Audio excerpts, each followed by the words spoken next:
Assalamualaikum warahmatullahi wabarakatuh. Izin memperkenalkan diri, nama saya Daan Hafiz Zahidin dengan NPM 215201172. Di sini saya akan membuat video untuk memenuhi tugas yang diberikan oleh dosen pengampu Ibu Rilda Murniati SHM Hum yang berjudul tentang menuju penanganan aksi demonstrasi yang humanis dan profesional guna evaluasi dan rekomendasi terhadap tindakan represif aparat kepolisian.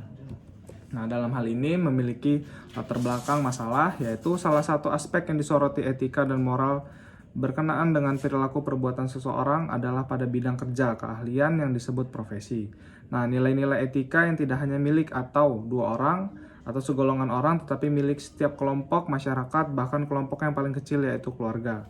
Sampai pada suatu bangsa dengan nilai-nilai etika profesi tersebut, suatu kelompok diharapkan mempunyai tata nilai untuk mengatur kehidupan bersama.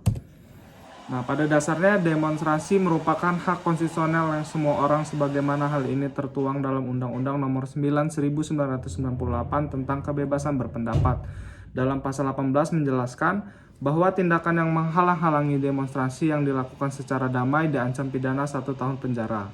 Hal tersebut berarti bahwa bentuk perlindungan hukum terhadap yang diberikan pada korban tindakan represif yang dilakukan oleh oknum kepolisian ialah melalui perlindungan hukum preventif, melalui peraturan perundang-undangan, dan represif sanksi yang diberikan kepada pelaku tindak kekerasan.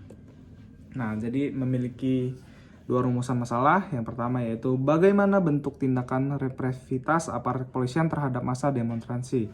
Yang kedua, bagaimana seorang oknum merusak identitas sebuah instansi dengan melanggar kode etik profesi. Nah, di sini yang pertama, kepolisian Negara Republik Indonesia atau Polri memiliki alat yang berperan dalam memelihara keamanan dan ketertiban masyarakat, menegakkan hukum, serta memberikan perlindungan, pengayoman, dan pelayanan kepada masyarakat dalam rangka terpelihara keamanan dalam negeri. Sebagai salah satu fungsi pemerintah, hukum, perlindungan, pengayoman, dan pelayanan kepada masyarakat dalam perspektif sosiologi untuk unjuk rasa merupakan bagian lumrah dari dinamika masyarakat yang sedang berubah atau change society. Penertiban yang harusnya dapat dilakukan dengan pemberian tekanan pada akhirnya berujung kepada penindasan serta brutalitas aparat kepolisian dengan menangani massa aksi. Dalam konteks aksi unjuk rasa, baik massa maupun aparat kepolisian haruslah mengedepankan pendekatan humanis dan sejauh mungkin menghindari tindakan represif. Nah, dalam situasi dalam unjuk rasa seringkali syarat dengan emosi dan benturan perbuatan anarkis pasti akan memancing perlawanan pihak lainnya yang pada akhirnya menimbulkan banyak kerugian material dan imaterial bagi para pihak, berdampak negatif pada stabilitas negara.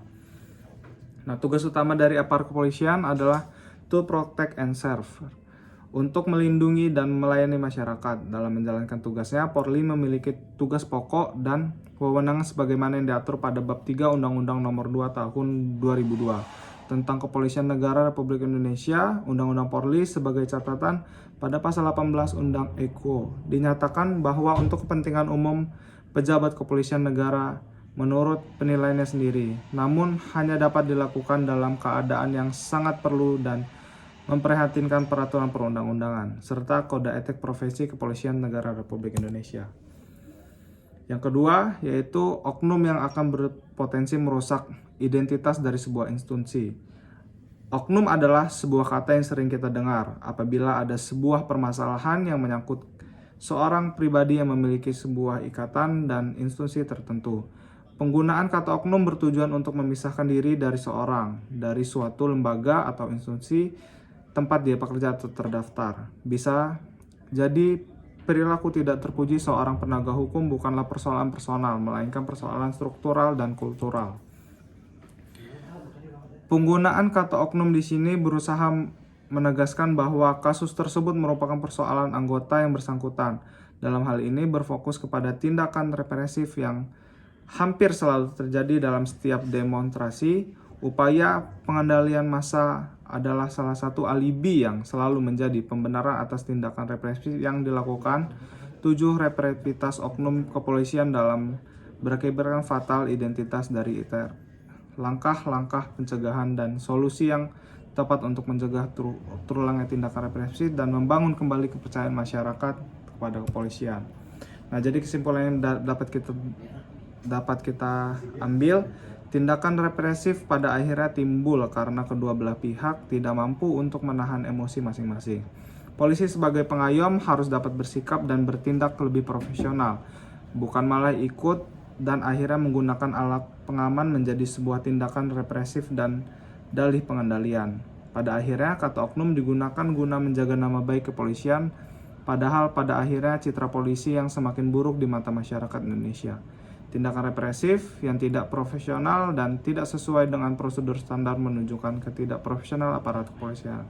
Hal ini dapat memicu keraguan masyarakat terhadap kemampuan dan kredibilitas kepolisian dalam menjalankan tugasnya. Mungkin itu saja yang dapat saya sampaikan. Apabila ada salah kata dan salah perilaku, saya mohon maaf. Saya akhiri. Wassalamualaikum warahmatullahi wabarakatuh.